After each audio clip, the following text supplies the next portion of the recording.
امام اعظم ابو حنیفہ رحمت اللہ علیہ فقہائے عراق کے ہاں،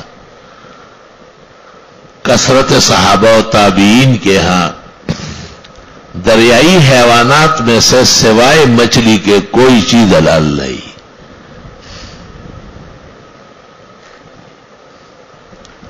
مچھلی کا واضح ہونا ضروری ہے۔ جواہر الاخلاقی میں ہے کہ ایسی چھوٹی چھوٹی مچھلی جس کا مچھلی ہونا مشتبہ ہے، ناجائز و حرام ہے۔ جواہر الاخلاقی ہندیہ میں اس کے کثرت حوالہ جات ہیں، قذاف الجواہر الاخلاقی، قذاف جواہر الاخلاقی۔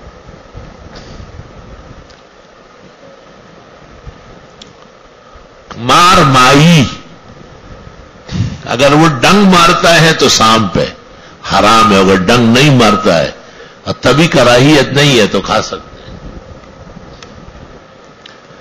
لیکن جھینگا اور روبیان، شوافی نے شرارت کر کے انہوں نے انہو من السمک کہا ہے، دمیری نے آیات الیوان میں،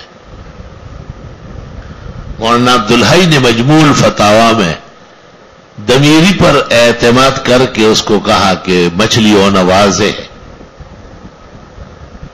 اور حکیم الامت مولانا اشرف علی صاحب رحمت اللہ علیہ نے امداد الفتاوی میں ایک سوال کے جواب میں کہا، اب تک تو جو تحقیق ہے اس کے مطابق یہ مچھلی ہے، لعل اللہ یحدث بعد ذلک امرا، شاید آگے چل کر اللہ تعالی مزید روشنی نصیب کرے۔ عدمی اطمینان ہے۔ فقیہ الہند اور محدث الہند مولانا رشید احمد گنگوئی نے فتاوی رشیدیہ میں لکھا ہے، جھینگا غیر ماہی حشرات الارض میں سے حرام اور ناجائز۔ حکیم الامت کو یہ جگہ نظر سے نہ گزری، فتاوی رشیدیہ چھپا ہوا شائع نہیں تھا۔ کسی بزرگ کے تمام فروع و جزیات کا احصاء بظاہر مشکل ہوتا ہے۔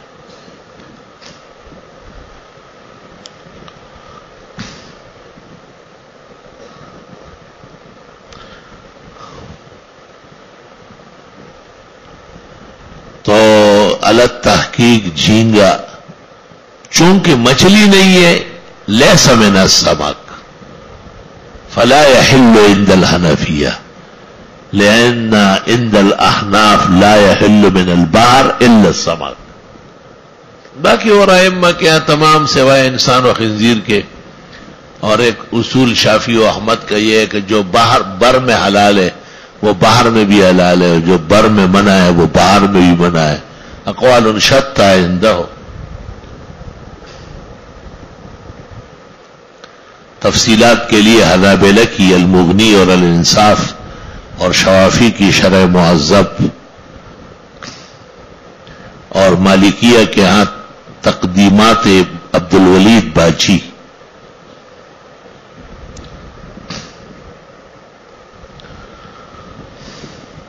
حضرت مولانا تقی صاحب دامت برکاتہم نے ابتداء میں درس ترمذی کے اندر صاف ستھرا لکھا ہوا ہے کہ منع ہے، نہیں کھانا چاہیے۔ بنگالیان بہت بڑا شرارتیان ہے۔ تقی صاحب کو ہیلے حوالے سے لے گئے، بڑا اکرام و اعزاز کیا اور ان کو جھینگے کھلائے، واپس آ کر کے درس ترمذی سے اس جگہ سے رجوع کیا اور کہا مجھے معلوم نہیں تھا، میں ایسے ملکوں میں گیا جس کا مجھ پر مچھلی ہونا واضح ہے، بےایمانات۔ مولانا نے اچھی رائے غلط میں بدل دی، حالانکہ صحیح مسلم کے اندر بھی انہوں نے ترجیح حرمت کو دی، جو تکمیل کی ہے فتح الملہم کی۔ پہلی بات تو یہ ہے کہ قواعد سے پتہ چلا کہ پہلی تحقیق صحیح ہے اور جھینگا مچھلی نہیں ہے۔ دوسری بات یہ کہ اصول مسلم ہے فقہا کے، کوئی چیز دائر ہو جائے حرام و حلال میں تو ترجیح حرام کو ہے، کیونکہ ہر حلال کا استعمال ضروری نہیں ہے، لیکن ہر حرام سے بچنا فرض ہے۔ تیسری بات یہ کہ بنگالیان تو مبتلا بھی ہی ہے، اور مبتلا بھی کے قول کا اعتبار نہیں. تیسرا یہ کہ وہ کون سی تحقیق تھی جس سے حضرت والا متاثر ہوئے اور صحیح اور فقہی رائے چھوڑنے پر اور بنگالی جیسی شرارتی رائے اختیار کرنے پر مجبور ہو گئے. ہمیں مولانا کی تحریرات سے ایسی کوئی روشنی نہیں مل رہی. میں جب بنگال گیا تھا مجھے وہاں کے بنگالیان نے کہا تھا کہ آپ جھینگے کے بارے میں اور پان کے بارے میں کچھ نہ کہیں. ہمارے بنگال کے علماء کا اتفاق ہے کہ یہ صحیح ہے. یہ بات ایک ایسے گھر میں ہوئی کہ وہاں کندھار کا ایک عطار تھا، بہت بین الاقوامی عطر فروش تھا. اس نے میرا نام پڑھ کر اخبارات میں تو اسے اعزاز میں زبردست دعوت کی. تمام بنگالی مولویوں کو جمع کیا. حضرت مولانا مفتی حبیب الرحمان صاحب خیر آبادی دارالعلوم دیوبند کے بھی تشریف فرما تھے. تو وہ اس کے ہاں دارالعزیز سے ڈبل مہمان خانہ تھا اور اس میں قیمتی کتابیں الماریوں میں بند تھی. تو میں نے وہاں ایک کتاب دیکھی مولانا اطہر علی سلہٹی کی لکھی ہوئی التبیان فی حرمت الروبیان، اور اس میں مفتی نظام الدین جیسے اور شمس الحق فرید پوری جیسے اکابر علماء ان کے دستخط تھے اور اس پر اجماع نقل تھا کہ جھینگا مچھلی نہیں ہے اور حنفیہ کے یہاں ناجائز و حرام. تو میں نے ان بنگالیوں سے جنہوں نے مجھے کہا کہ وہ اتفاق کب ہوا ہے، کس کس کا ہوا، اس کا نام آپ بتائیں گے؟ یہاں تو کتاب رکھی ہوئی ہے حرمت روبیان میں. اور مولانا مفتی خیر آبادی کو میں نے کہا کہ اگر حضرت گنگوئی اور حکیم الامت کی عبارت میں تعارض و ترجیح کس کو ہے؟ کہا کہ حضرت گنگوئی کو ہے. میں نے کہا بات ختم.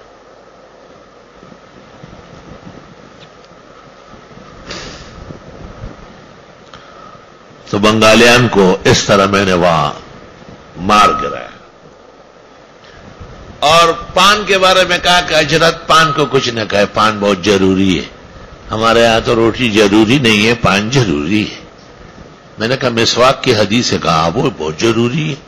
مسواک بیان کرتے کرتے میں نے کہا اس منہ میں جس میں 6 دفعہ مسواک ہو اس کو زیب نہیں دیتا ہے کہ اس منہ سے بندر کا پیچھے کا حصہ بنا ہے.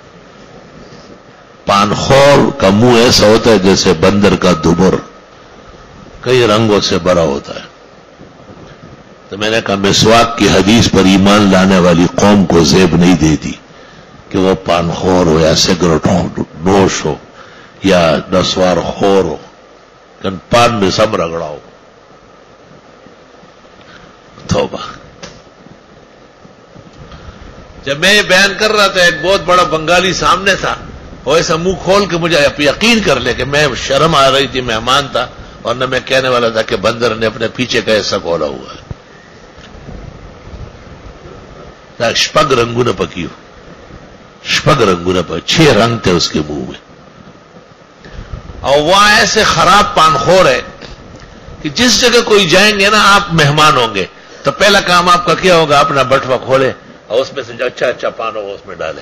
تو میں نے مولانا حبیب الرحمان اور ان کے بھائی عتیق الرحمان کو کہا، میں نے کہا یہ روٹی اور سالن بھی تھیلے میں ڈالو نا. نہیں یہ تو بہت بری بات ہے. میں یہ بھی بری بات ہے، یہ ہمارے یہاں برا نہیں سمجھا جاتا ہے. الحمدللہ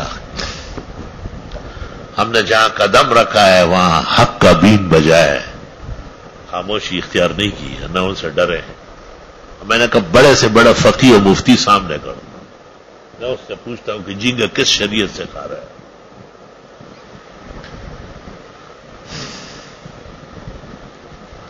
ہمارے استاد محترم مولانا مفتی ولی حسن جب امریکہ تشریف لے گئے تھے تو ان کو پتہ چلا کہ یہاں ایک فش سینٹر ہے اور اس میں ہر وقت 3000 ڈاکٹر مختلف سرجریوں میں تحقیقات میں لگے ہوتے ہیں. مفتی صاحب وہاں چلے گئے. وہاں جی ہمارے استاد عجیب تھے اور ان کو کہا میں پاکستان میں اسلام اور مسلمانوں کا مفتی ہوں، ہمارے یہاں ایک جھگڑا ہے کہ یہ جو جھینگا ہے یہ مچھلی ہے یا نہیں. اگر یہ مچھلی ہے تو حلال ہے اور اگر یہ مچھلی نہیں ہے تو یہ حلال نہیں. تو انہوں نے کہا آپ کاغذ پہ لکھ کے دے دیں. حضرت کو کہا کہ انگریزی میں. آپ نے کہا مجھے انگریزی نہیں آتی. کہا چلو اردو میں لکھے, ہم انگریزی کر دیں گے. تفصیل لکھے.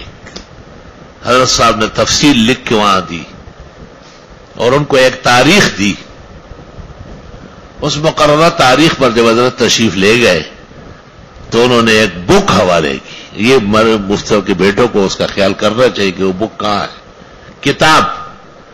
اس پورے سینٹر نے 3000 ماہرین نے تحقیق کر کے آخر میں اس طرح لکھا کہ جس کو جھینگا مچھلی کہتے ہیں وہ مچھلی کی کوئی قسم نہیں, مچھلی کے خاندان کا کوئی فرد نہیں, مچھلی کی تعریف کے اندر وہ شامل نہیں, وہ ایک غیر چیز ہے, ایک علیحدہ بحری یا بری حیوان ہے, اور اس کا 100 میں سے کوئی ایک رشتہ بھی مچھلی سے نہیں ملتا. اس لیے سینٹرل جو ہے نا بورڈ متفق رپورٹ لکھتا ہے کہ یہ نہ جھینگا ہے نہ جھینگے کی کوئی قسم ہے اور نہ اس کا کوئی فرد ہے. افسوس کہ حضرت اقدس استاذ گرامی قدر کہ یہ تحقیق یا تحریر حضرت مولانا تقی صاحب مدظلو کو کیسے نہیں ملی. اس خاص شاگرد تھے. اصل میں بنوری ٹاؤن سے ایک فتویٰ نکلا تھا, اس میں جھینگے کو جائز کہا تھا.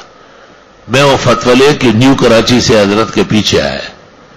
حضرت نے مجھے کہا یہ دیکھو الجواب سیون احمد الرحمان ہے, میں نہیں ہوں.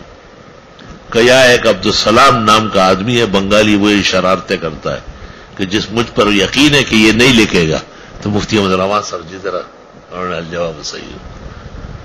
تو میں مفتی صاحب سے کہا, میں نے کہا آپ نے بہبود میں اور اٹک میں اور پشاور میں اور کوڑا خٹک پڑھتے ہوئے کبھی آپ نے جھینگا کھایا ہے, بچو کھایا ہے؟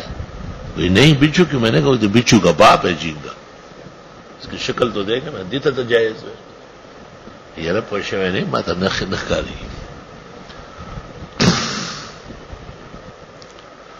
تو یہ بات یہاں اس طرح پیدا ہوئی کہ والحل میتتہ, میتا عام نہیں ہے, جنہوں نے عام لیا ہے وہ محجوج ہے, ان کے خلاف حجت قائم ہے. اور میتا سے مراد صرف سمک ہے.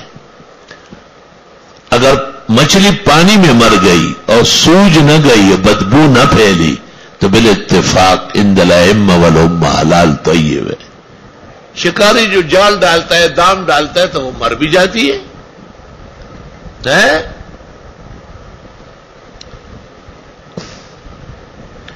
سبحان اللہ و بحمدہ سبحان اللہ العظیم.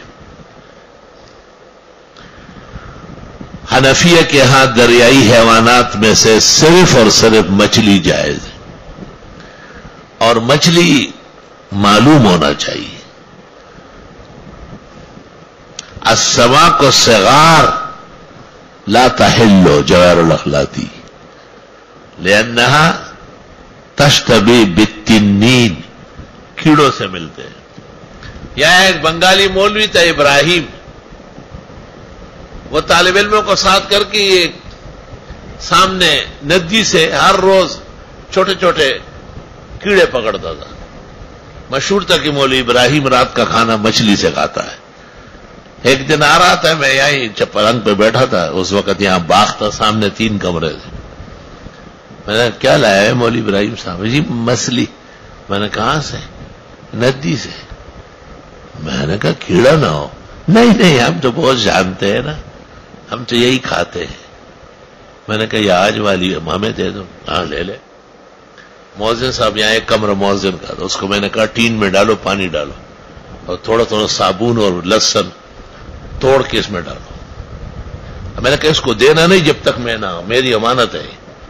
وہ مؤذن صاحب کے کمرے کے سامنے ایک پودا تھا, اس کے ساتھ ٹین رکھا ہوا تھا, اور اس میں وہ آگے پیچھے ہو رہے تھے, آگے پیچھے ہو رہے. ایک دن مؤذن صاحب ہنستے ہوئے آئے.